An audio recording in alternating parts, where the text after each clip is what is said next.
欢迎来到巴巴娱乐呀频道，请订阅频道，所以大家不要错过当天最热门的新闻。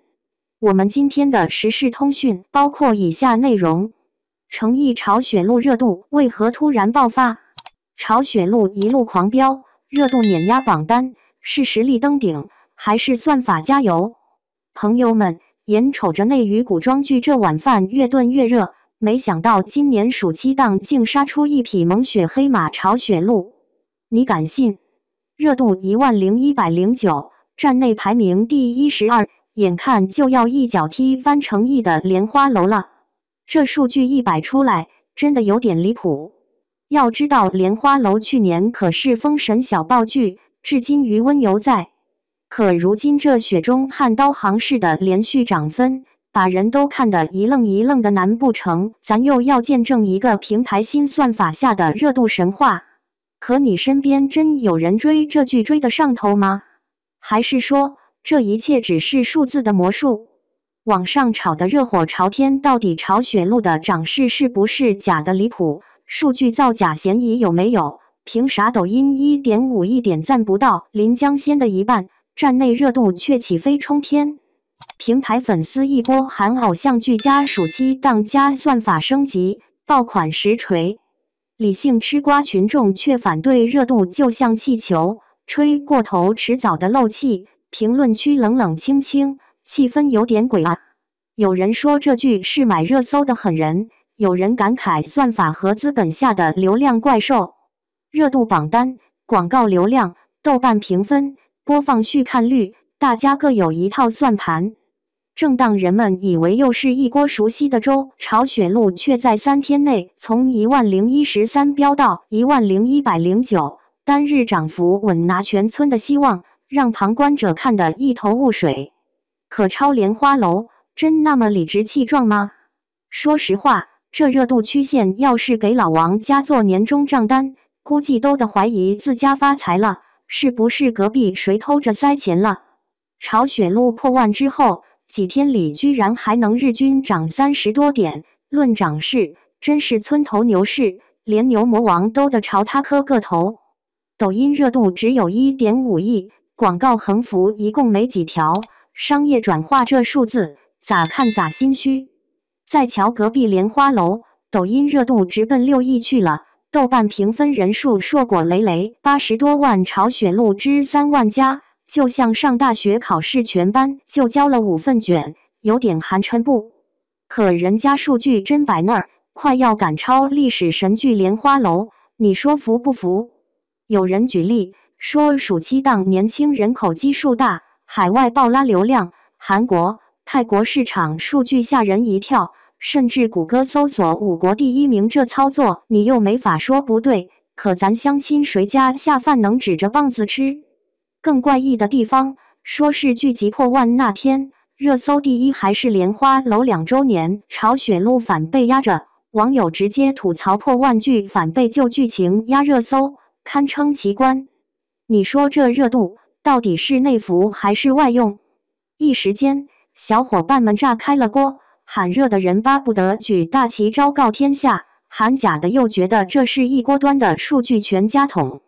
电视剧烧到这份上，背后的运作手法明摆着，破万之后平台立马首页固推，弹窗引流，不把热度干到天上都对不起自家服务器了。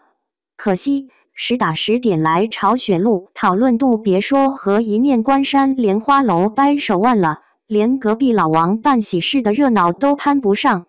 全国各地剧迷大多是猛圈的，要不是各大娱乐博主唱唱跳跳洗热度，可能都以为这剧还没播一集，直接空气开机首秀。不是说剧烂，而是真的不热，难怪观众吐槽40摄氏度高温天，平台自己的温度表都要烧坏了。更逗的还在后头，有人本着批判精神，扒平台算法改革史，直言现在破万门槛跟800里加急似的，凑人数都能凑出来，说到底是真红还是摆花架子，还两说着呢。平台当然不承认那点小99，还强调海外用户多，算法科学化糙理不糙，但看着单日100点的热度飙升，观众险些以为统计老师直接拿着热度表去北极测霜冻。再细琢磨琢磨，那点广告和实际商业价值，怎么看都跟热度的跨栏式冲刺没对齐，真让人心里打鼓。正当大家以为争论可以歇了，热度榜单可没闲着。7月29日，朝雪路排名历史第12，以10109的高分，短短3天日均飙升32点，对比一念关山同期日增20-30点，怎么都不像同一批观众刷的。更迷的是莲花楼10118，只差9点，几乎破纪录在望。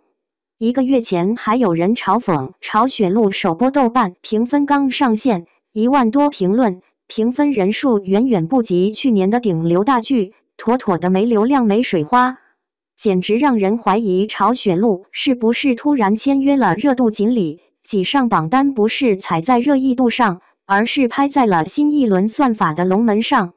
这就像排队领油条，你眼见前面人都掏了10块钱买3根，突然一个小哥拿着1块钱买了100根，关键旁边炸油条的老板还说这正常。这下好了，平台再也藏不住了，不仅海外热度翻倍，还成了2025年的暑期3大破万剧之一。投资商、广告商终于嗅到了大盘子的味儿，这下市场信心被助推成了赛道上的 F1 赛车。可是后院的观众还是如临大敌，热度蹭蹭涨，口碑还在原地跑步，讨论度时高时低。这个玄字写到剧外头来了。最逗的是，站内热搜当天还让出了王座，剧粉直呼气的人脑瓜嗡嗡的，网友们却像右手摸左手一样淡定，数据归数据，剧集归剧集，真爱粉赶紧上线。这一波反转，像极了东北早市城里热闹，都在看热闹，咱真心买菜的还得捡实惠货。看似风头正劲，但细究却远没那么风光。热度数字表面上蹦跶的欢，实则背后藏着一堆猫腻。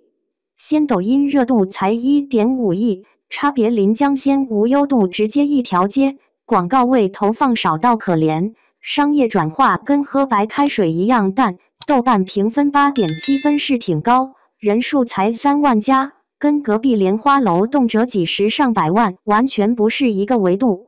赌一包瓜子，剧评分要是能涨到20万粉，这热度我就敲锣打鼓倒立走5米给你看。这剧情带来的脑回路，就像乡下小孩骑电驴上高速，抄近路没抄上，反而一路尬游，还不让人质疑。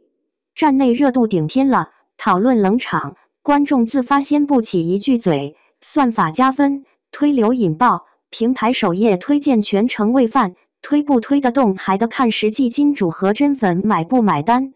别的不说，要真是爆剧，刷朋友圈、微博、短视频，谁没见过几个经典桥段？